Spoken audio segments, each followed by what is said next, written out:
يا رب أسألك التقى في كل حال.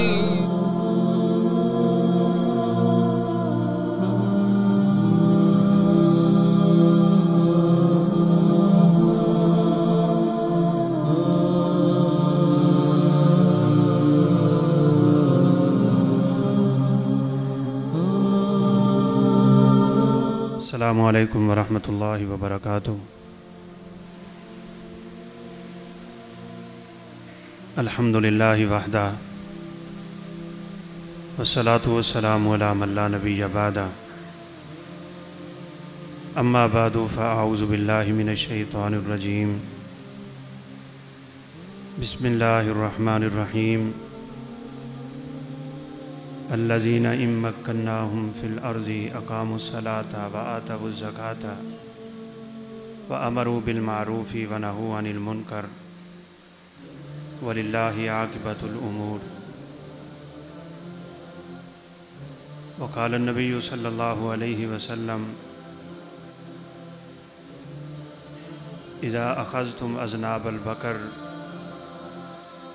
ورضیتم بالزرع وترکتم الجہاد سلط اللہ علیکم الذلہ لا ينزعها عنکم حتی ترجعوا الی دینکم او کما قال علیہ الصلاۃ والسلام۔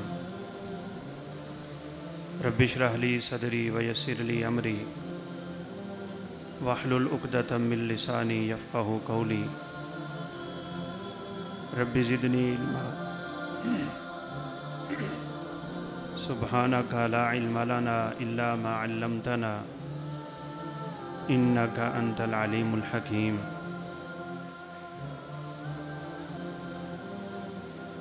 یا اللہ، جس نے یونس علیہ السلام کو مچھلی کے پیٹ سے نجات دی، امت مسلمہ کے مظلوم مسلمانوں کو کافروں کے چنگل سے نجات نصیب فرما۔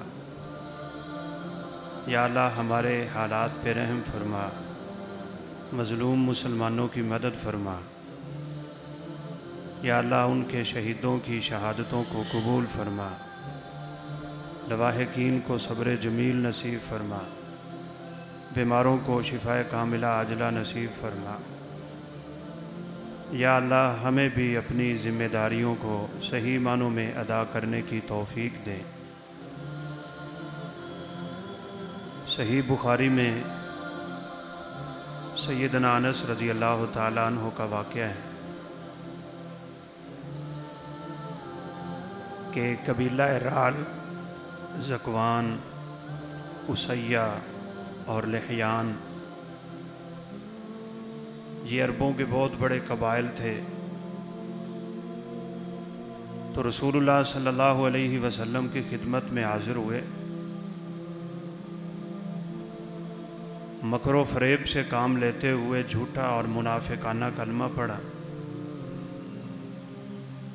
اور آپ صلی اللہ علیہ وسلم سے مطالبہ کیا کہ آپ ہمارے ساتھ اپنے ان صحابہ کو بھیجیں جو ہمیں دین سکھائیں، قرآن پڑھائیں۔ آپ صلی اللہ علیہ وسلم نے اپنے 70 قراء کو ان کے ساتھ روانہ کر دیا۔ انس رضی اللہ تعالیٰ عنہ فرماتے ہیں، یہ بیچارے دن کو کام کاج کرتے تھے اور رات بھر اللہ کے سامنے قیام کرتے تھے۔ ان لوگوں نے مدینہ سے باہر نکل کے 70 کے 70 قراء کو گھیر کے شہید کر دیے۔ اسلام کا ابتدائی دور تھا، حفاظ کرام کی کمی تھی، قرآن مجید ابھی 2 گتوں میں محفوظ نہیں ہوا تھا۔ رسول اللہ صلی اللہ علیہ وسلم کو اس واقعے نے اتنا بے چین کر دیا، اتنا پریشان کر دیا کہ آپ 1 مہینہ مسلسل فجر کی نماز میں دوسری رکعت کے رکوع کے بعد ان کے خلاف بد دعائیں کیا کرتے تھے۔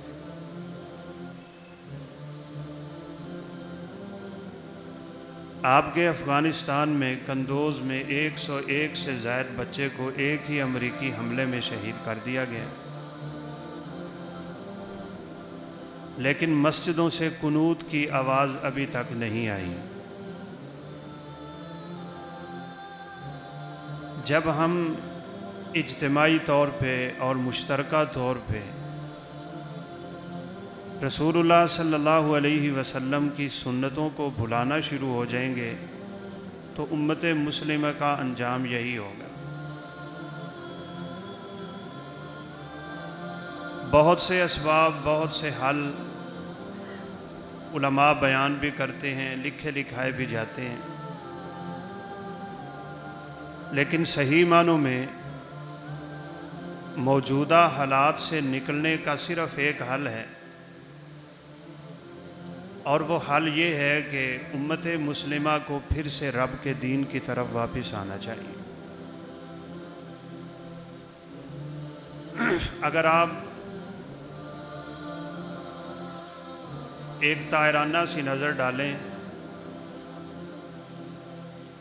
تو امت مسلمہ کے زوال کا جو سب سے بڑا سبب ہمیں نظر آتا ہے وہ یہ ہے کہ ہمارے اندر دین اسلام کا فقدان ہو گیا ہے۔ ہمیں اس بات میں بھی کوئی اختلاف نہیں ہے کہ ہماری دنیاوی تنزلی کا سبب یہ بھی ہے کہ ہم لوگوں نے اس طرح معاشرتی طور پہ، معاشی طور پہ، اقتصادی طور پہ، سیاسی طور پہ وہ محنت نہیں کی، وہ پلاننگ نہیں کی جو غیر مسلموں نے کر کے دنیا میں ترقی کما لی۔ لیکن یاد رکھیں کہ ذلتیں جو ہیں کسی قوم کا مقدر اس وقت بنتی ہیں جس وقت وہ دین کو چھوڑتے ہیں۔ آپ ٹیکنالوجی سے پیچھے چلے جائیں، آپ ٹیکنیکل تعلیم سے پیچھے چلے جائیں تو تنزلی نہیں آتی، بس یہ آپ کہہ سکتے ہیں کہ ترقی نہیں ہوتی، لیکن ضلالت، رسوائی اور یہ روز روز کا رونا اور امت مسلمہ کے خون کی ہولیاں اور ندیوں اور وادیوں میں مسلمانوں کے خون کا بہنا اور ہمارے خونوں کا اس کے مقابلے میں سفید ہو جانا، اس کی بنیادی وجہ یہ ہے کہ ہمارے دلوں سے اسلام کی محبت اٹھ گئی۔ یہی کچھ غیر مسلم چاہتے تھے، جس میں یقیناً وہ کامیاب ہو گئے ہیں۔ میں انشاءاللہ 2-3-4 نکات تو ضرور ذکر کرتا ہوں۔ شاید اسی کی طرف اقبال نے کسی دور میں اشارہ کیا تھا کہ یہ فاقہ کش جو موت سے ڈرتا نہیں ذرا، روح محمد کو اس کے بدن سے نکال دو، فکر عرب کو دے کے فرنگی حیات، اسلام کو حجاز و یمن سے نکال دو۔ وہ یہی چاہتا تھا، جس میں یقیناً وہ کامیاب ہو گیا۔ تو سب سے پہلی چیز جو ہمارے معاشرے میں ذلت و رسوائی کا سبب بن رہی ہے اور امت مسلمہ کے زوال کا سبب بن رہی ہے، وہ دین اسلام کی سمجھ کا نہ ہونا ہے۔ اس میں حکومت بھی ملوث ہے، اس میں دینی مدارس بھی ملوث ہیں، اس میں سکول و کالجز بھی ملوث ہیں، اس میں یونیورسٹیاں بھی ملوث ہیں، اور اس میں ہم سب کو ماننا پڑے گا کہ ہم میں سے ہر بندہ ملوث ہے۔ مدارس میں دینی تعلیم ہے، اس میں کوئی شک نہیں، میری بات سے کسی کو اختلاف بھی ہو سکتا ہے، لیکن وہ نظام جو ایک پرانا درس نظامی کا چلا آ رہا ہے،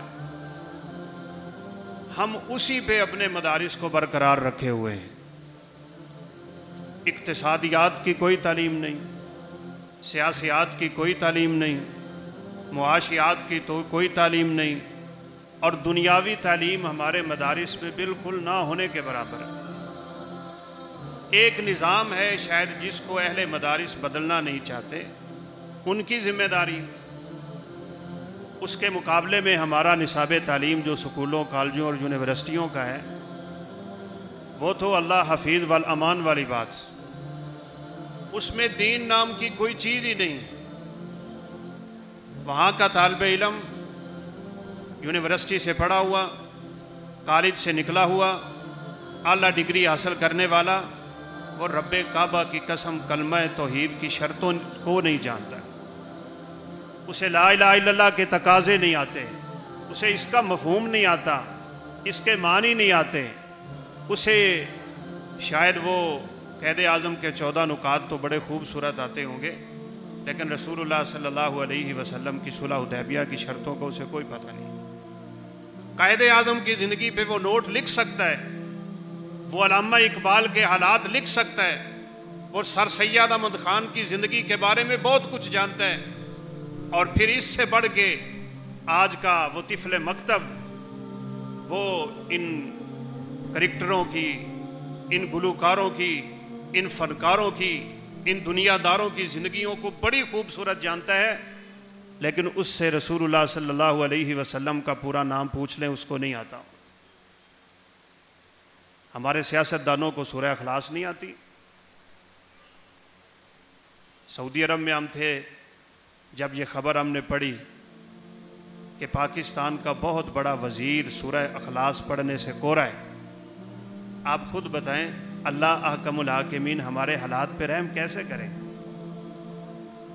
ہر بندہ ہم میں سے اپنے طور پہ سوچے، میں اپنے دین کے بارے میں کتنا جانتا ہوں، کتنا پہچانتا ہوں، اور پھر اس کے مطابق کیسے زندگی گزارتا ہوں، میرے شب و روز کیسے گزرتے ہیں، میرے لیل و نہار کیسے گزرتے ہیں، میرا اپنے رب سے تعلق کیسا ہے، میرا رسول اللہ صلی اللہ علیہ وسلم کے ساتھ کیسا تعلق ہے، میں فرمان الہی کو کتنا جانتا ہوں، میں نبی کائنات علیہ الصلوۃ والسلام کے فرمان کو کتنا پہچانتا ہوں، اس کے لیے میں کیا کر رہا ہوں، کیا تگ و دو کی جا رہی ہے، اس کے لیے میں کیا کچھ سمجھ رہا ہوں یا نہیں۔ یقیناً آپ یہ واقعہ جانتے ہوں گے کہ رسول اللہ صلی اللہ علیہ وسلم نے فرمایا، صحیح بخاری کی روایت ہے کہ ایک شخص گائے کو لے کے جا رہا تھا، تو چلتے چلتے وہ گائے کے اوپر سوار ہو، گائے چلی نہیں، اس نے ڈنڈا پکڑا، اس کی پیٹھ پہ ڈنڈا مارا، تو گائے بول کے کہنے لگی انا لم نخلق لہذا انما خلقنا للحرث، ہم اس کام کے لیے پیدا نہیں ہوئی جو تو ہم سے لینا چاہتا ہے، ہم تو کھیتی باڑی کے لیے پیدا ہوئی ہیں۔ لوگ تعجب سے کہنے لگے سبحان اللہ ان البقرہ یتکلم، گائے باتیں کرتی ہے؟ آپ صلی اللہ علیہ وسلم نے فرمایا، باوجود اس کے کہ ابو بکر عمر محفل میں نہیں تھے، فرمایا میرا اور ابو بکر عمر کا ایمان ہے کہ گائے باتیں کرے۔ یہ واقعہ ہمارے لیے کتنا بڑا سبق ہے۔ گائے اپنی زندگی کے مقصد کو جانتی ہے، آج میں اور آپ اپنے زندگی کے مقصد کو ہی بھلائے بیٹھے۔ اس نے گائے ہو کے کہا میں اس مقصد کے لیے پیدا نہیں ہوئی، وہ جانور ہے، وہ عقل سے عاری ہے، لیکن اس کے باوجود وہ سمجھتا ہے، جانتا ہے، پہچانتا ہے کہ میری زندگی کا مقصد کیا ہے۔ میرے مسلمان بھائیوں، کیا ہم بھی جانتے ہیں کہ ہماری زندگی کا مقصد کیا ہے؟ اور پھر اس مقصد کو پانے کے لیے ہماری تگ و دو کیا ہے؟ ہم کس طرف محنت کر رہے ہیں اور ہمیں کس طرف محنت کرنی چاہیے؟ یہ ذلتیں، یہ رسوائیاں، یہ مسلمانوں کا خون سفید ہونا اور ان کے خون کی قیمت کا ختم ہو جانا، یہ یقیناً اس کی بنیادی وجہ یہ ہے کہ آج مسلمان اپنے رب کے دین کو چھوڑ رہے ہیں۔ رسول اللہ صلی اللہ علیہ وسلم بدر کے میدان میں، آج ہم سب لوگ سوشل میڈیا سے واقف ہیں، ہم فیس بک پہ دیکھتے ہیں، ہم واٹس ایپ پہ دیکھتے ہیں، ہم یوٹیوب پہ دیکھتے ہیں کہ ہمارے مسلمان بھائیوں کا کیا حال ہو گیا ہے، لیکن کیا اس وقت میں نے کبھی ایسے بھی کیا ہو کہ فجر کی نماز کے وقت اللہ کے سامنے کھڑا ہو گیا ہوں اور میں نے مصلی پہ اپنی جبین رکھ دی ہو، سجدے میں رو رو کے اپنے رب سے ان مسلمان بھائیوں کے حالات کے لیے دعائیں کی ہوں کہ یا اللہ ان کے حالات کو بدل دے، ان کے حالات پہ رحم کر، یا اللہ ہمارے مسلمانوں پہ اجتماعی طور پہ اپنی رحمتوں کا نزول کر دے، ہماری بدعمالیوں کی وجہ سے، ہماری بدکاریوں کی وجہ سے آج امت مسلمہ ذلت و رسوائی کے دہانے میں گرتی چلی جا رہی ہے، یا اللہ تو اس امت کو اس مصیبت سے چھٹکارا دے دے، وہی تو ہے وَإِن يَمْسَسْكَ اللَّهُ بِضُرٍّ فَلَا كَاشِفَ لَهُ إِلَّا هُوَ۔ آج تو میں اتنا بھی فریضہ ادا نہیں کر رہا، بس صرف سوشل میڈیا پہ تصویر کو آگے، پکچر کو آگے شیئر کر دینا، اس کے نیچے کوئی 2-4 کمنٹس لکھ دینا، اس کو میں سمجھتا ہوں کہ میں نے اپنا حق ادا کر دیے۔ میری اور آپ کی ذمہ داری ہے، میں کچھ نہیں کر سکتا، وہ حکومتوں کا کام ہے فوجوں کو بھیجنا اور بین الاقوامی تعلقات کے اوپر معاملات پہ ڈیل کرنا، لیکن میں جو کر سکتا ہوں مجھے وہ کرنا چاہیے۔ میری سب سے پہلی ذمہ داری یہ بنتی ہے کہ میں اپنے گناہوں کی زندگی سے توبہ کر لوں اور یہ سمجھوں کہ میرے گناہوں کی بدولت میرے مسلمان بھائیوں پہ ظلم ہوتا ہے۔ یہ بات روز روشن کی طرح واضح ہے، ایک مسلمان کی نیکیوں کا اثر اور نتیجہ پوری امت مسلمہ پہ ہوتا ہے، اور اس کی بدعمالیوں کی سزا، اس کا وبال صرف اسی کی ذات تک خاص نہیں ہوتا، یہ آپ یاد رکھیں۔ ہم لوگوں کی آج یہ بھی کمزوری ہے، ہمیں کوئی خیر کی بات کر دے تو ہم کہتے ہیں جی تو آفدی قبر جانا ہے، اسی آفدی قبر جانا ہے، تم نے اپنے اعمال کا بدلہ لینا ہے، ہم نے اپنے اعمال کی سزا لینی ہے، تم نے اپنی زندگی کا حساب دینا ہے، ہم نے اپنی زندگی کا، تو اپنا کام کر، مجھے اپنا کام کرنے دے۔ میرے دوستوں بزرگوں، یہ فکر انتہائی گھٹیا ہے اور انتہائی کہہ لیں کہ قبیح ترین ہے۔ رسول اللہ صلی اللہ علیہ وسلم کا فرمان ہے اور دین کے فقدان کی ہی وجہ ہے آج ہم یہ فریضہ بھی ادا نہیں کر رہے، الامر بالمعروف والنہی عن المنکر۔ اللہ تعالیٰ جزائے خیر دے ان لوگوں کو جو اس کوشش اور کاوش میں لگے ہوئے ہیں۔ آپ نے فرمایا جب تم نیکی کا حکم نہیں دو گے اور برائی سے لوگوں کو منع نہیں کرو گے، تمہارے اوپر رب کے عذاب آئیں گے۔ یہ عذاب ہی تو ہے جو غوطہ کے مسلمانوں پہ برس رہا ہے، افغانستان کے مسلمانوں پہ بمباریاں ہو رہی ہیں، کشمیر کے حالات انتہائی اس حالت میں چلے گئے ہیں کہ اللہ حکم الحاکمین ہماری حالت پہ رحم کرے۔ اس کی بنیادی وجہ یہ ہے کہ یہ اللہ کا عذاب مسلمانوں پہ نازل ہوتا ہے، اور ہوتا اس وقت ہے جب رسول اللہ صلی اللہ علیہ وسلم نے فرمایا تم اس فریضے سے سب قدوش ہو جاتے ہو اور اس کو پس پشت ڈال دیتے ہو۔ فرمایا اللہ کی قسم کہ جس کے ہاتھ میں میری جان ہے، تم میں سے ہر بندہ نیکی کا حکم کیا کرے۔ آج ہماری مصیبت یہ بھی ہے کہ ہم نے یہ ذمہ داری صرف علماء کے کندھوں پہ ڈال رکھی۔ یہ ہماری ذمہ داری بنتی ہے جب معاشرہ اجتماعی طور پہ نیکی کی طرف راغب ہوتا ہے اور برائی سے دور ہوتا ہے تو اللہ حکم الحاکمین مسلمانوں کے حالات تبدیل کر دیا کرتے۔ فلولا قریۃ کانت آمنت فنفعہا ایمانہا الا قوم یونس۔ رسول اللہ صلی اللہ علیہ وسلم کی حدیث پڑھ کے دیکھیں، قوم یونس کا تذکرہ پڑھ کے دیکھیں۔ سیدنا یونس علیہ السلام ان کو عذاب کی خوشخبری سنا کے، عذاب کی وعید سنا کے علاقہ سے نکل گئے۔ فرمایا یہ حالت ہوگی، یہ علامت ہوگی، آسمان رنگ بدلے گا اور اس کے بعد آسمان سے تمہارے لیے عذاب نازل ہوگا۔ جب انہوں نے یہ علامت دیکھی تو پورے کے پورے علاقے والے رب کے سامنے گڑ گڑانے کے لیے باہر نکل آئے۔ تھے تو وہ کافر، تھے تو مشرک، تھے تو رب کے نافرمان، اللہ کے باغی، آخرت اور عاقبت کو نہ ماننے والے، ہم تو پھر بھی مسلمان ہیں اللہ کے فضل سے۔ انہوں نے آ کے رب کے سامنے التجائیں شروع کر دیں۔ اللہ حکم الحاکمین نے ان سے عذاب کو ہٹا لیا اور سیدنا یونس علیہ السلام کو پکڑ لیا۔ آج ہم اگر مشترکہ طور پہ اس بات پہ اپنے کان دھریں کہ اپنے گناہوں سے توبہ کریں، گناہوں کی زندگی سے باہر نکلیں، اللہ حکم الحاکمین کی فرما برداری میں اپنے آپ کو ڈھالیں، شریعت کے مطابق اپنے شب و روز کریں، لیل و نہار ہمارے قرآن و سنت کے مطابق ہو جائیں، تو یقینی بات ہے کوئی بعید نہیں کہ اللہ احکم الحاکمین کی برکتوں کا نزول ہوگا۔ جب اس کی برکتوں کا نزول ہوتا ہے تو مسلمانوں کے حالات اللہ احکم الحاکمین بدل دیا کرتے ہیں۔ ان اللہ لا یغیر ما بقوم حتی یغیروا ما بانفسہم، اللہ اس وقت تک قوموں کی حالت نہیں بدلتے جب تک وہ اپنے آپ کو نہیں بدلتے۔ ہمیں اپنے آپ کو بدلنا ہے۔ یہ ہمارے سکولوں میں، کالجوں میں، یونیورسٹیوں میں، آپ میں سے بہت سے لوگ ہوں گے اسکول پڑھانے والے، کالج پڑھانے والے، یونیورسٹیاں پڑھانے والے، ان کو وہاں پہ کوشش کرنی ہے کہ ان بچوں کو دین سکھایا جائے۔ چھوٹی چھوٹی بچیاں ڈانس کرتی ہوئی نظر آتی ہیں، چھوٹے چھوٹے بچے گانے گاتے ہوئے نظر آتے ہیں، ان کی ابتدا اور ان کی پرورش خالصتاً غیر اسلامی کی جا رہی ہے۔ ہم اپنی آنکھیں بند کر کے کبوتر کی طرح دیکھ رہے ہیں کہ معاشرہ کیا کر رہا ہے۔ ذمہ داریاں بنتی ہیں، آپ وہاں پہ جائیں، جو وہاں پہ تدریس کر رہا ہے وہ اپنی پوری کوشش کرے اس ماحول کو تبدیل کرنے کی۔ اگر آپ سمجھتے ہیں، مجھے ایک دن بھائی عرفان نے گروپ میں بھی یہ میسج کیا تھا، کسی بہن نے سوال کیا کہ جہاں میری بچیاں پڑھتی ہیں وہاں ہماری بچیوں کو وہ سر پہ دوپٹہ نہیں کرنے دیتے، ہم کیا کریں؟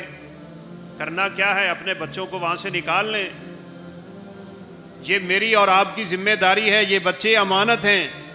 اگر ان کی ہم نے اسلامی پرورش نہیں کی، اسلامی تعلیم نہیں دی، پھر میرے دوستوں بزرگوں کل ان لوگوں کا ہاتھ ہوگا، ہمارا گریبان ہوگا۔ والدین ہونے کے ناطے ہماری ذمہ داریاں ہیں۔ یہ دین کی سمجھ کا نہ ہونا جو معاشرے میں عام ہو چکا ہے، اس کو ختم کرنے کی کوشش کریں اپنے طور پہ، اپنے گھر میں، اپنے معاشرے میں، کنبے میں، قبیلے میں، سکولوں میں، کالجوں میں، یونیورسٹیوں میں، پورے معاشرے میں آپ اس فکر کو پھیلائیں کہ لوگ دین کو سیکھیں اور دین کو سیکھ کے اس کے مطابق زندگی گزارنے کی کوشش کریں۔ ان کا نصاب ایسا عجیب ہے کہ وہاں دین نام کی شے کوئی نہیں، ان کو پڑھایا یہ جاتا ہے، ان کی سوچ ہی یہ بنائی جاتی ہے، ان کو فکر ہی یہ دی جاتی ہے، ان کی تربیت ہی ایسے ہوتی ہے، ان کی پرورش ہی یہی ہے، ان کی نشو و نما یہی ہے۔ بچہ چھوٹا ہوتا ہے، اس کے پیچھے وہ بیگ جس میں انگریزی کتابیں ڈالی ہوئی ہیں وہ بچے سے زیادہ بڑی ہوتی ہیں۔ ہم بچوں کو بچپن میں، یہ ایک بڑی ہماری مصیبت بن گئی ہے کہ بچے کے وہ ابتدائی دن جو اس نے اپنے گھر میں گزار کے ماں کی گود میں بیٹھ کے سیکھنا تھا، اپنے والد سے سیکھنا تھا، گھر میں ان کی نمازیں دیکھنی تھی، ان کے قرآن کی تلاوت دیکھنی تھی، ان کے ذکر و اذکار کا معمول دیکھنا تھا، ان کو دیکھ کے اپنی زندگی کو سنوارنا تھا، اپنے ابتدائی ایام اس نے ماں کی گود میں دیکھنے تھے اور اس سے تعلیم حاصل کرنی تھی۔ وہ آج ہم بچے کو دے ہی نہیں رہے۔ بڑی جلدی بچوں کو سکول میں داخل کرانے کی ہمیں فکر لگی ہوئی ہوتی ہے اور ان کو وہ ماحول ہم شروع میں ہی دے دیتے ہیں۔ نہ تو اسے لفظ اللہ بولنا آتا ہے، نہ بسم اللہ بولنا آتا ہے، نہ اسے کلمہ آتا ہے، نہ اسے کوئی اور دین کی بات آتی ہے، اس کو انگریزی بڑی آتی ہے۔ ہم بڑے فخر سے اپنے بچوں کو لوگوں کے سامنے کر کے کہتے ہیں بیٹا ذرا وہ انگلش میں پوئم سناؤ نا جو آپ نے یاد کی ہوئی تھی۔ ہمیں اس بات پہ فخر کیوں نہیں ہوتا کہ ہم بچے کو سب کے سامنے کھڑا کریں اور اسے کہیں بیٹا وہ سورت سناؤ جو سورت میرے صحابہ کا معمول تھا کہ جب بچہ بولنے کے قابل ہوتا اس کی انگلی آسمان کی طرف اٹھا دیتے اور اٹھاتے ہی ایک بات سکھایا کرتے تھے، قل هو اللہ احد اللہ الصمد لم یلد ولم یولد ولم یکن لہ کفوا احد۔ جب بچہ لوگوں کے سامنے تلاوت کرتا ہے تو ہمیں فخر کیوں نہیں ہوتا؟ ہم بچے کی پرورش یہ کیوں نہیں کرتے؟ ہم اپنے گھروں میں یہ ماحول پیدا کیوں نہیں کرتے؟ ان تبدیلیوں کی ضرورت ہے۔ جب اجتماعی طور پہ اس طرح کے عذاب اور اس طرح کے وبال آتے ہیں تو ان کے پیچھے امت کے مشترکہ بدعمالیاں ہوتی ہیں اور انہی کا نتیجہ ہوتا ہے کہ اللہ حکم الحاکمین کی ناراضگی عذابوں کی شکل پہ امت مسلمہ پہ برس رہی ہوتی ہے۔ مجھے شاید یاد ہے میں نے رمضان کے درس میں بھی اس بات کا ذکر کیا تھا۔ مجھے ایک ساتھی نے پوسٹ کی کہ کسی پہاڑی علاقے میں جاتی ہوئی بس کے اوپر بجلی گرنے لگی تو بجلی واپس چلی، دائیں جانب بائیں جانب اگلی جانب پچھلی جانب 4-5 دفعہ اس طرح بجلی کڑکی حملہ ہوا تو ڈرائیور کہنے لگا کہ لگتا ہے ہمارے اندر کوئی اللہ کا نافرمان ہے، جب تک وہ نکلے گا نہیں میں تو بس کو آگے لے جانے سے صاف انکاری ہوں۔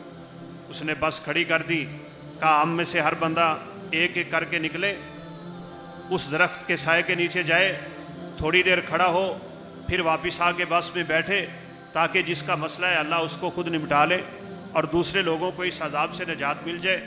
لوگ نکلتے گئے، چلے گئے، وہاں پہ کھڑے ہوئے، واپس آئے، کرتے کراتے آخر میں ایک مفلوق الحال بندہ ہے، داڑھی اس نے رکھی ہوئی ہے، پھٹے پرانا سا اس کا لباس ہے، ٹوٹی ہوئی جوتی ہے، اللہ اللہ کرنے والا ہے۔ لوگ کہنے لگے بس اسی مولوی کی وجہ سے یہ ہمارے اوپر عذاب آ رہا ہے، چلو تم نکلو۔ اس نے کہا میں نہیں نکلوں گا، اللہ کے عذابوں سے بندہ مومن ڈرتا رہتا ہے، میں نہیں نکلوں گا۔ کہا تجھے نکلنا پڑے گا۔ نہیں نکلے، اس کو کھینچا تانا، اس نے سیٹ کو ہاتھ ڈالا، ادھر پکڑا ادھر پکڑا، اس کو دھکا دیا، بس سے باہر گرایا، الماری بند کی اور بس لے کے نکل گئے۔ وہم یہی تھا، گمان یہی تھا، ان کا سوء ظن یہی تھا کہ اسی مولوی کی وجہ سے آسمان سے بجلی ہمارے اوپر آ رہی ہے۔ 4 فرلانگ بس آگے چلی، آسمان سے بجلی گری اور پوری کی پوری بس کو جلا کے راکھ کر۔ یہ ایک نیک بندہ تھا کہ جس کی نیکیوں کی بدولت سب بچ رہے تھے۔ آج میری نیکیوں کا صلہ صرف میری ذات تک خاص نہیں ہے، یہ یاد رکھیں، اس کا اثر معاشرے پہ ہوتا ہے، کنبے قبیلے پہ ہوتا ہے، قوم و فرد پہ ہوتا ہے، پوری ملت اسلامیہ پہ ہوتا ہے۔ اللہ نیکیوں سے راضی ہوتے ہیں اور برے اعمال سے اللہ ناراض ہوتے ہیں۔ جب رب ناراض ہوتا ہے تو پھر اپنے عذاب بھیج کے وہ دنیا والوں کو ڈرانا شروع کر دیتا ہے۔ وَلَنُذِيقَنَّهُم مِّنَ الْعَذَابِ الْأَدْنَىٰ دون العذاب الاکبر لعلہم یرجعون۔ اللہ فرماتے ہیں بڑے عذابوں سے پہلے ہم چھوٹے عذاب بھیجتے ہیں، شاید لوگ واپس دین کی طرف آ جائیں۔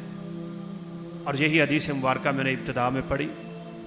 رسول اللہ صلی اللہ علیہ وسلم نے فرمایا جب تم کھیتی باڑیوں میں مشغول ہو جاؤ گے، ہم نے آج ہی صحیح بخاری میں روایت پڑھی، رسول اللہ صلی اللہ علیہ وسلم کے ایک صحابی نے کسی دوسری صحابی کے ہاتھ میں وہ کھیتی باڑی کا سامان دیکھا تو فرمانے لگے تجھے حدیث سناؤں جو میں نے اللہ کے پیغمبر سے سنی ہے۔ اللہ کے پیغمبر نے فرمایا ہے کہ یہ کھیتی باڑی والے آلات جس کے گھر میں داخل ہو جاتے ہیں اس کے گھر میں ذلت اور رسوائی داخل ہو جاتی ہے۔ وجہ مشغول ہی اتنا ہو گیا ہے کھیتی باڑی میں، مشغول ہی اتنا ہو گیا تجارت میں، اسے دکان سے فرصت نہیں، اسے کاروبار نماز نہیں پڑھنے دیتا اور بڑے دعوے سے کہتا ہے کہ دکان اتنی چلتی ہے کہ میرا مسجد میں جانے کو بھی ٹائم نہیں ملتا۔ اللہ کے بندے اس وقت یہ کہا کر کہ اللہ احکم الحاکمین کے عذاب کی شکل ہے کہ میں اتنا بدبخت ہو گیا ہوں کہ میرا رب مجھے اپنے سامنے جھکنے کی توفیق ہی نہیں دے رہا۔ حالانکہ کھیتی باڑی کی فضیلت بڑی ہے۔ رسول اللہ صلی اللہ علیہ وسلم نے فرمایا جو بندہ کوئی کھیتی باڑی کے لیے کام کرتا ہے، فصل لگاتا ہے، غلہ اگاتا ہے، درخت لگاتا ہے، اس کے اوپر پھل لگتے ہیں، کوئی چرندہ کوئی پرندہ کوئی حیوان یا انسان اس سے کھاتا ہے تو اللہ قیامت تک اس کے لیے صدقہ جاریہ بنا دیتے ہیں۔ لیکن اسی کام میں جب مشغول ہو کے دین کو پیچھے کر دیتا ہے تو پھر فرمایا یہ آلات جس کے گھر میں داخل ہوتے ہیں وہاں ذلتیں داخل ہوتی ہیں۔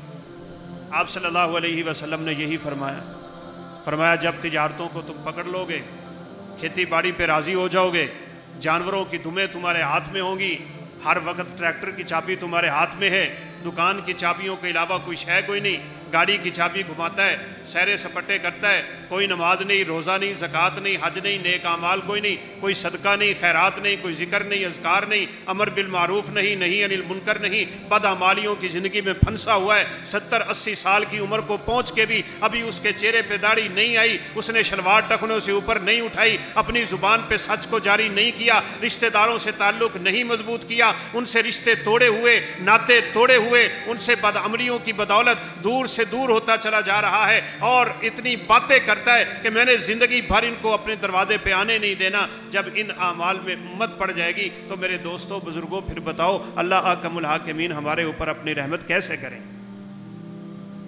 رسول اللہ صلی اللہ علیہ وسلم نے ایک دعا صحابی کو سکھائی تھی، آپ بھی سیکھیں، ہم درسوں میں اس کا اشارہ بھی کرتے ہیں۔ آپ نے صحابی کو 4 باتیں سکھائیں۔ آپ نے فرمایا کہا کر سبحان اللہ، الحمدللہ، اللہ اکبر، لا الہ الا اللہ، یہ 4 کلمات پڑھا کر۔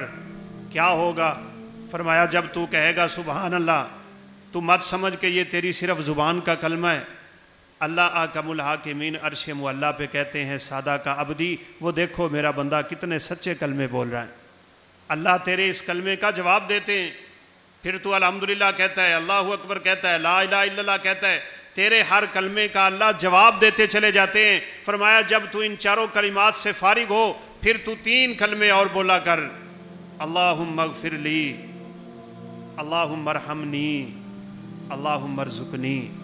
یہ آپ یاد کریں، یہ پڑھیں، یہ دیکھنے کو چھوٹے کلمے ہیں لیکن حقیقت میں ان کی برکتیں بہت ہیں۔ اللہم اغفر لی جب آپ کہتے ہیں یا اللہ میرے گناہوں کو بخش دے، اللہ احکم الحاکمین کی طرف سے آواز آتی ہے، ولی عبدی ما سأل، میرا بندہ جو سوال کر رہا ہے میں نے اسے عطا کر دیا۔ اللہم ارحمنی، اللہ میرے اوپر رحم کر۔ اللہ جب گناہ بخش دے تو اس کی رحمتیں ہمارے اوپر آتی ہیں۔ گناہوں کی زندگی میں لتھڑے ہوئے بندے پہ رب کی رحمتیں نہیں آتی، اس کی ناراضگیاں آتی ہیں۔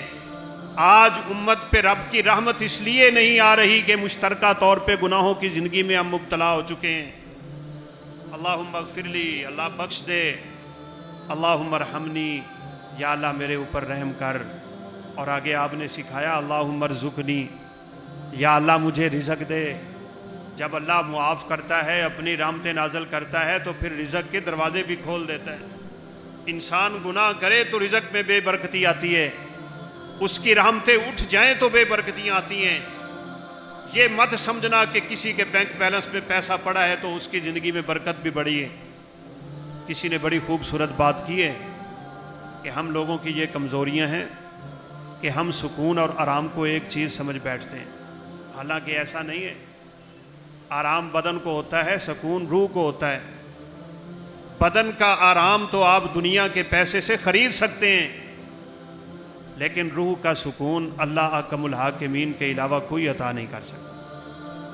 ہم سکون کو آرام اور آرام کو سکون سمجھ بیٹھتے ہیں، یہ غلطی ہے۔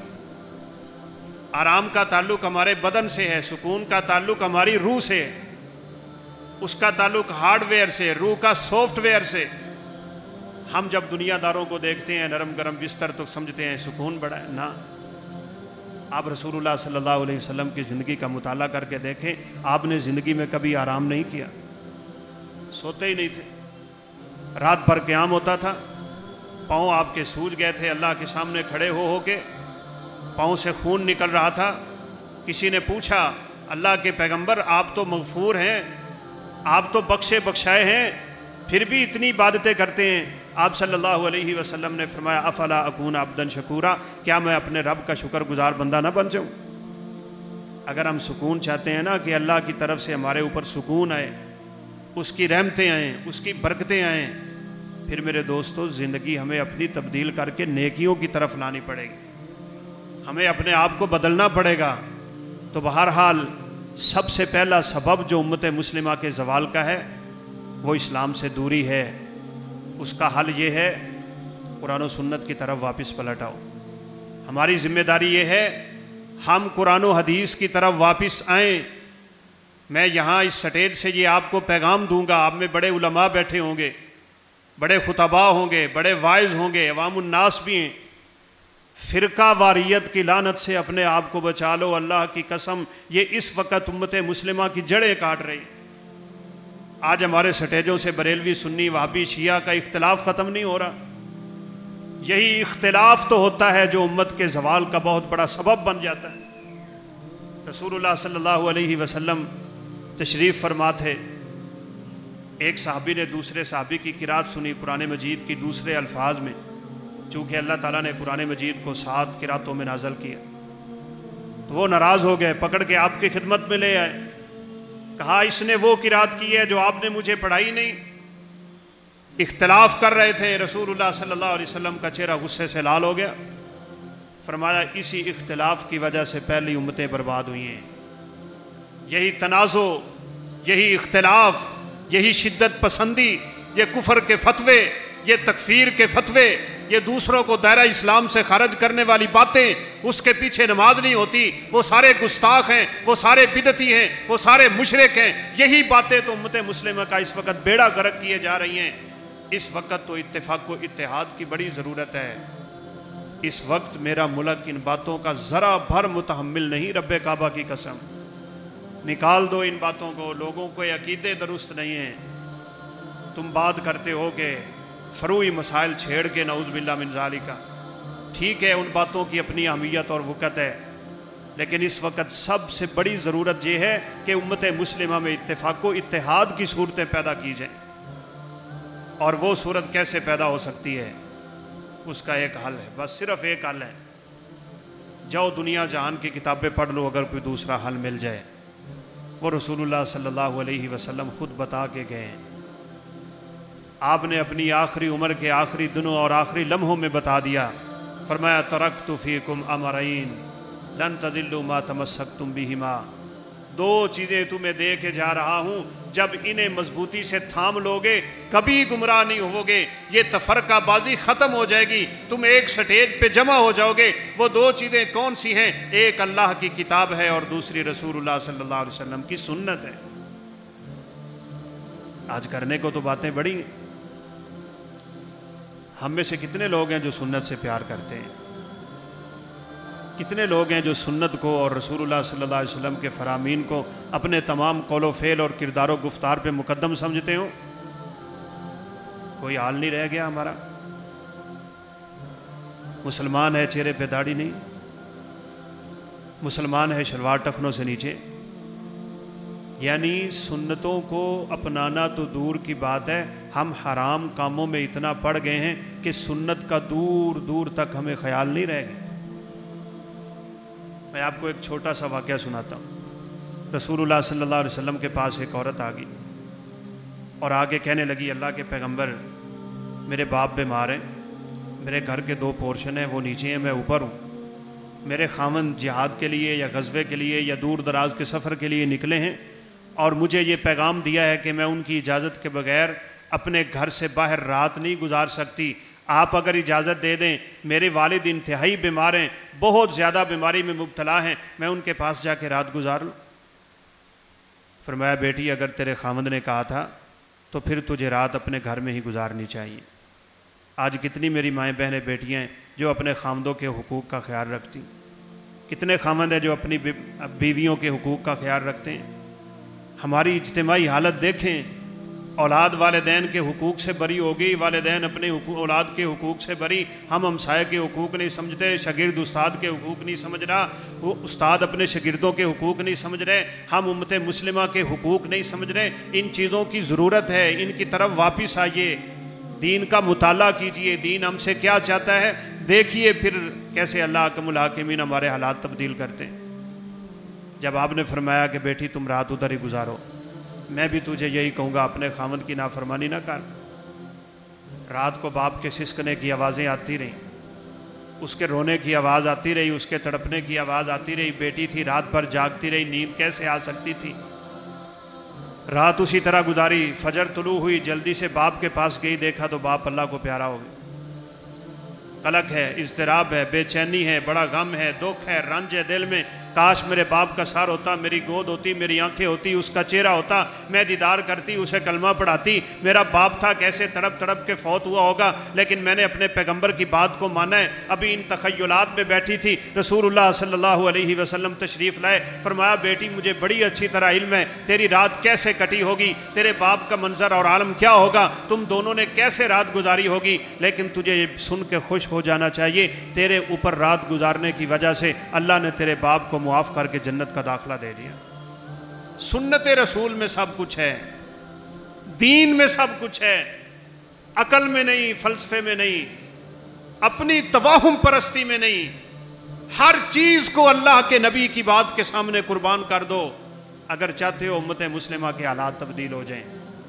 چاہتا ہم میں سے ہر ایک کے، لیکن جب عمل کی باری آتی ہے تو پھر میرے دوستو کام بہت کمزور، بہت کمزور۔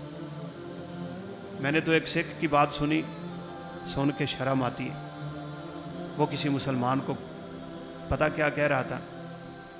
وہ کہہ رہا تھا اللہ کے بندو کچھ شرم کرو، کچھ حیا کرو، تم کس نبی کے امتی ہو، اس نبی کا مقام کیا ہے، اس امت کی فضیلت کتنی ہے، تمہیں رب نے کتنا مقام دیا ہے۔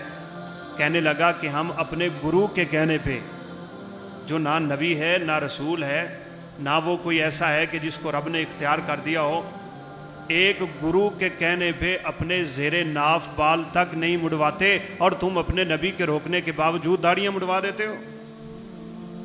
اس کی سنت تم نالیوں میں بہاتے ہو, اس کی سنت کا مذاق اڑاتے ہو.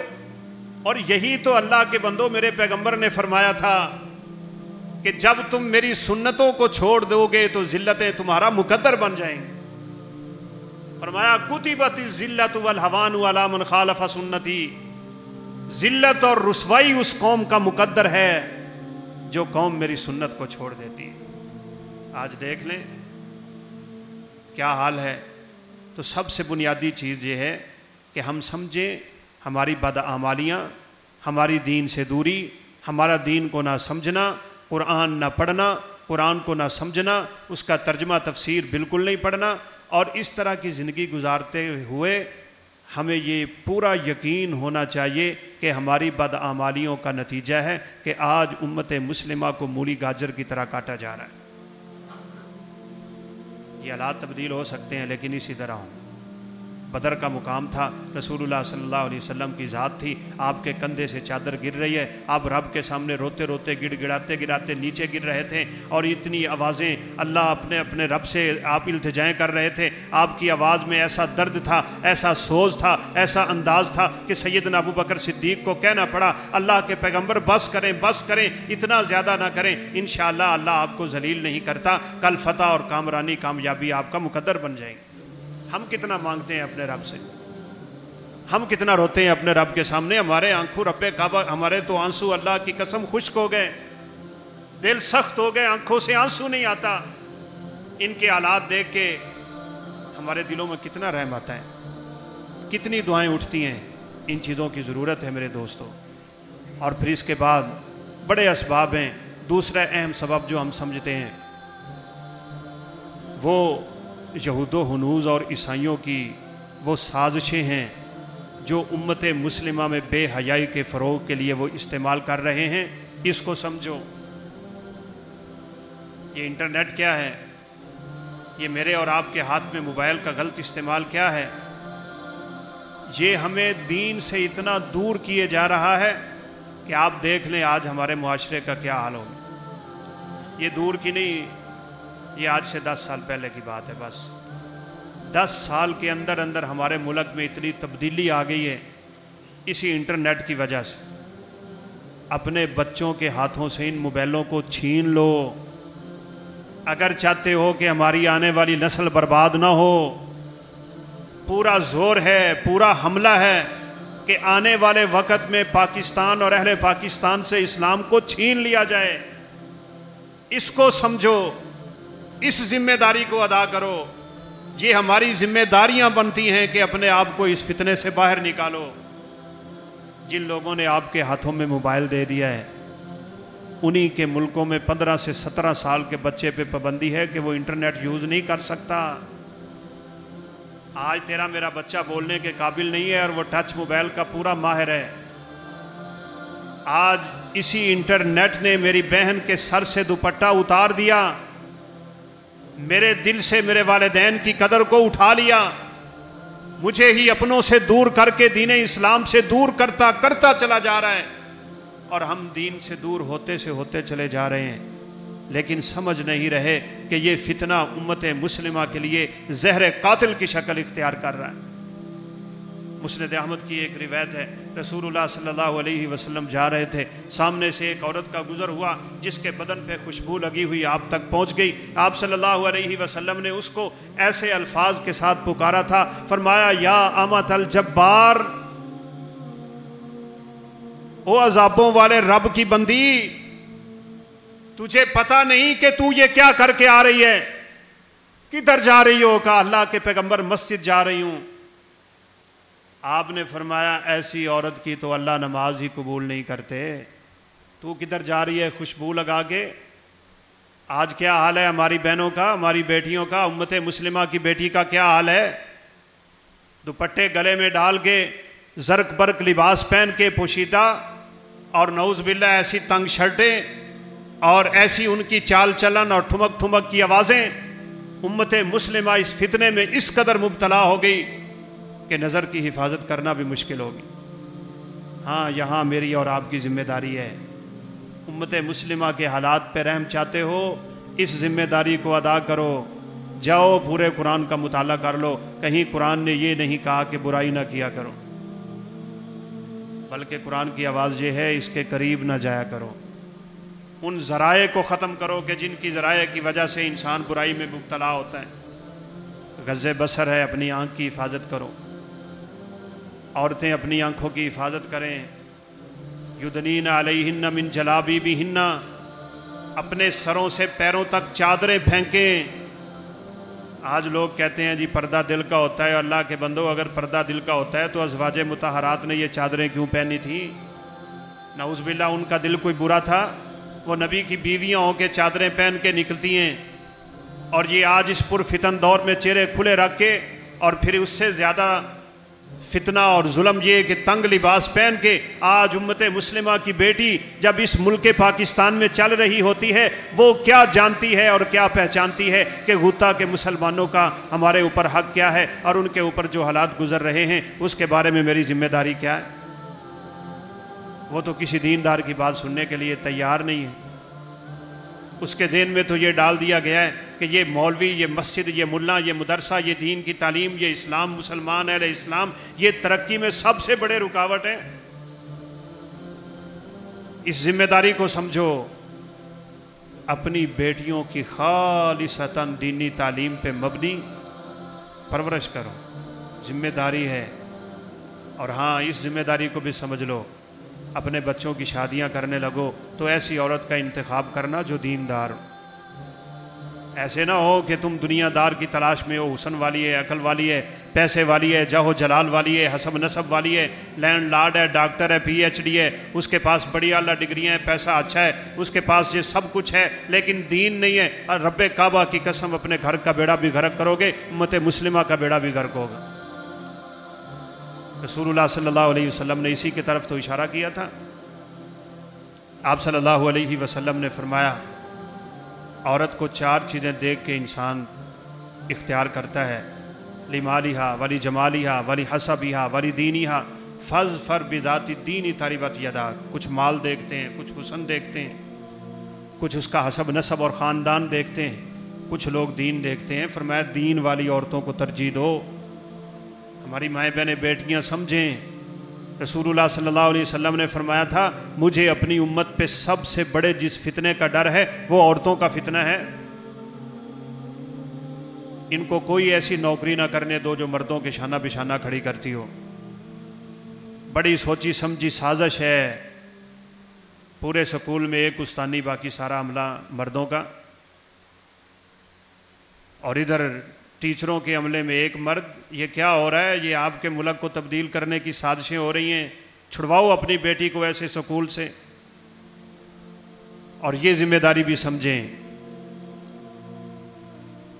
ہم میں سے یقیناً ارباب اختیار بھی بیٹھے ہوں گے، ایسے ادارے قائم کرنے کی ضرورت ہے اللہ کی قسم ہمارے ملک میں، جو دینی اور دنیاوی تعلیم کو یکساں طور پہ لے کے چلے، اور وہاں تعلیم دینے والے خالصتاً مذہبی لوگ ہونے چاہیے، ان کے عقائد درست ہوں۔ ہمارے اپنے علاقے کے کالج کی بات ہے، بچے میرے پاس جمعہ پڑھتے ہیں کالج کے، کہنے لگا استاد جی آج ہمارے ٹیچر صاحب آئے، کرسی پہ بیٹھتے ہی ایک ہاتھ ادھر مارا، دوسرا ادھر مارا، اور یوں کر کے مجھے اور ہمیں کہنے لگے کہ کیا میرے ہاتھ میں کوئی چیز آئی ہے؟ اسٹوڈنٹس کہنے لگے جی کچھ نہیں ہے۔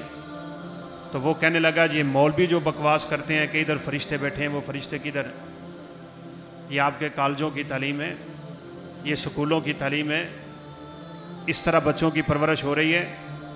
کوئی 10 ساتھی جن کو اللہ تعالیٰ نے اختیار دیا ہے وہ مل کے بیٹھ جائیں کہ ہم نے قصور میں ایک ادارہ قائم کرنا ہے،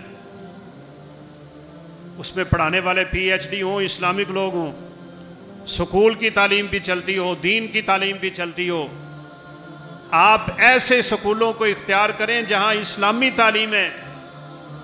میں مانتا ہوں اس میں کمزوریاں ہماری کہ شاید اس طرح کے معیاری ادارے ہمیں بالکل میسر نہیں آ سکے، لیکن اتنی التجا بھی ہے، اپنے سکولوں میں اپنی بچیوں کو تعلیم دلوا کے ان کا ایمان اور اخلاق تباہ کر کے اگر آپ سمجھتے ہیں کہ میں نے بچی کو اچھی ڈگری اور اچھی نوکری دلوا کے کامیابی حاصل کر لی ہے، اللہ کی قسم یہ آپ کے ذہن کی بہت بڑی خرابی ہے۔ صرف 5 کلاسیں پڑھی ہو لیکن دین جانتی ہو، وہ دیندار ہو، وہ معاشرے کو سنبھالنے والی ہو، وہ اپنے بچوں کی اسلامی تربیت کرنا جانتی ہو، وہ اپنے خاوند کے حقوق کو جانتی ہو۔ وقت ختم ہو رہا ہے، اس عورت کا تذکرہ ضرور کرنا چاہتا ہوں۔ ابو طلحہ رضی اللہ تعالیٰ عنہ، بیٹا بیمار ہے، ہر دن گھر آتے ہی پوچھتے تھے بچے کا کیا حال ہے۔ ایک دن کیا ہوا، بچہ فوت ہو گیا، گھر میں اکیلی ماں ہے۔ ان ماؤں کے تذکرے پڑھنے کی ضرورت ہے۔ میری بہنوں کو صحابیات مبشرات کے تذکرے پڑھنے کی ضرورت ہے۔ کتابیں اپنے تکیے کے نیچے رکھو۔ میرے بھائیوں، آپ سیرت کی کتابیں پڑھیں، آپ خلفائے راشدین کی زندگیوں کا مطالعہ کریں، آپ صحابہ کرام رضوان اللہ علیہم اجمعین کے درخشاں پہلوؤں کو دیکھیں۔ سونے سے پہلے یہ کتابیں پڑھی کریں۔ اللہ ان لوگوں پہ کتنا راضی ہوگا اور ان کی وجہ سے اللہ امت مسلمہ پہ کتنی برکتیں نازل کرتا ہوگا۔ ہمارے ایک استاد جی تھے مدینہ یونیورسٹی میں، سیر اعلام النبلاء، اتنی بڑی کتاب ہے، شاید ایک بندے کے اٹھانے کے بس کی بات نہیں ہے۔ استاد جی فرمانے لگے میرے تکیے کے نیچے ہوتی ہے، میں سونے سے پہلے جب تک اس کا مطالعہ نہیں کرتا تب تک مجھے نیند نہیں آتی، اور کہنے لگے کہ اب تک میں 3 دفعہ اس کتاب کو ختم کر چکا ہوں۔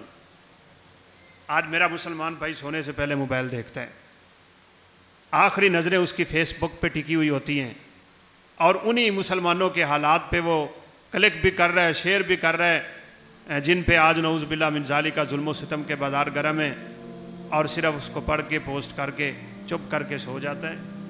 اسے یہ بھی پتہ نہیں کہ سوتے ہوئے میں نے کیا کرنا تھا، کون سے اذکار کرنے تھے، کون سی صورتیں پڑھنی تھیں، سنت کیا تھی سونے میں۔ بھائیو، اپنی زندگی کو تبدیل کرنا پڑے گا۔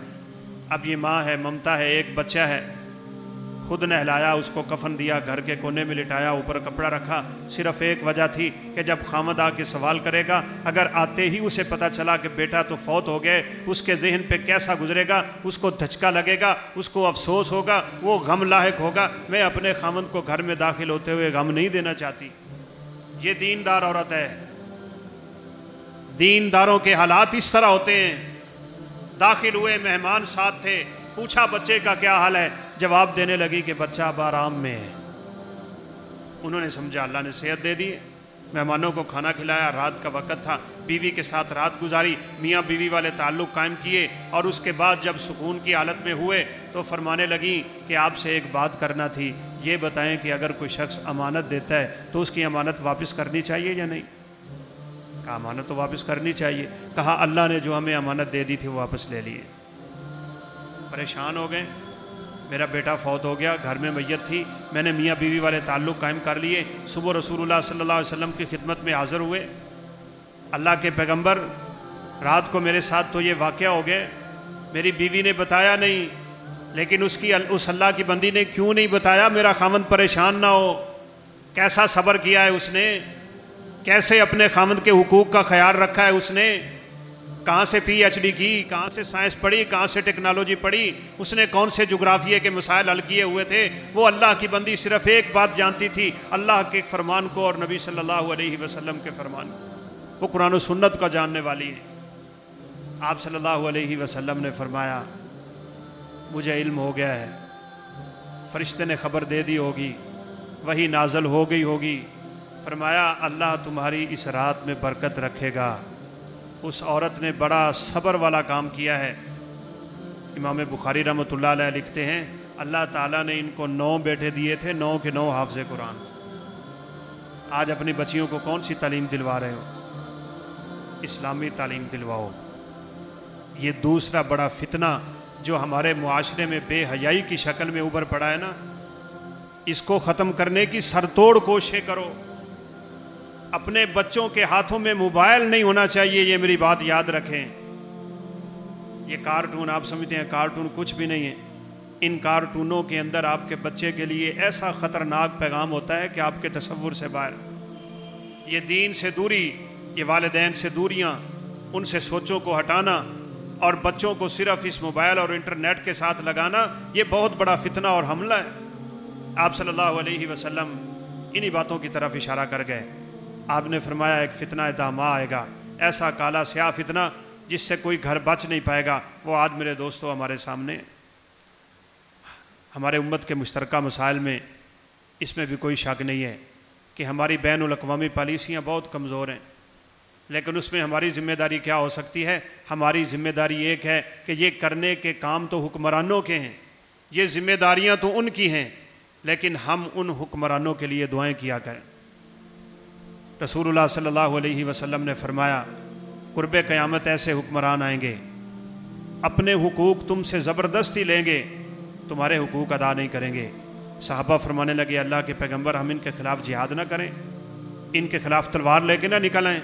آپ نے فرمایا نہیں، ما داموا یصلون، جب تک وہ نماز پڑھتے ہیں، کلمہ پڑھتے ہیں، وہ مسلمان ہیں، تم اپنے حقوق کا سوال اپنے رب سے کیا کرو، دعائیں کیا کرو کہ یا اللہ ہمارے ان مسلمانوں کو اور ان اسلامی حکمرانوں کو اسلام کی دولت نصیب فرما دے۔ تو بہرحال اور بھی بہت سے اسباب ہیں، لیکن بنیادی جو چیزیں تھیں میں نے ان کی طرف اشارہ کر دیا ہے، جن میں سب سے پہلے نمبر پہ ہماری دین سے دوری ہے۔ اس کے لیے ہماری ذمہ داری ہے ہم اپنے آپ کو بھی اپنے معاشرے کنبے قبیلے کو دین کی طرف راغب کریں۔ دوسرا فتنہ بے حیائی انٹرنیٹ کا ہے، اس سے اپنے آپ کو محفوظ کریں، اور اس طرح دیگر جو چیزیں ہیں ان سب کا ایک ہی حل ہے، اور وہ اللہ حکم الحاکمین کے سامنے رونا ہے، دھونا ہے، گڑ گڑانا ہے، دعائیں کرنا ہے۔ اللہ تعالی ہم سب کو توفیق دے کہ ہم اسلام کے مطابق اپنے زندگی کو گزاریں، ہماری زندگی اسلام کے مطابق ہو۔ اللہ ہمیں سعادت کی زندگی اور شہادت کی موت نصیب فرمائے۔ اللہ امت مسلمہ کے حالات پہ رحم فرمائے۔ اللہ حکم الحاکمین ہم سب کو فتنوں سے محفوظ فرمائے۔ اللہ مسلمانوں کی مدد فرما، جو مسلمان مظلوم ہیں ان پہ اللہ اپنے فرشتوں کا نزول فرما۔ ان کافروں، یہودیوں، عیسائیوں کو یا اللہ نیست و نابود فرما، ان ظالموں کو ظالموں کے ذریعے برباد فرما۔ یا اللہ ہمارے روحانی جسمانی جو بیمار ہیں ان کو شفائے کاملہ عاجلہ نصیب فرما۔ اللہ حکم الحاکمین سے دعا ہے اللہ تعالی ہمارا یہ بیٹھنا، بولنا، سننا، سنانا اپنی بارگاہ میں قبول فرمائے، اور اس پروگرام کا انعقاد کرنے والوں کو اللہ اپنی رحمتوں کی برکھا اور لپیٹ میں لے لے۔ وآخر دعوانا ان الحمدللہ۔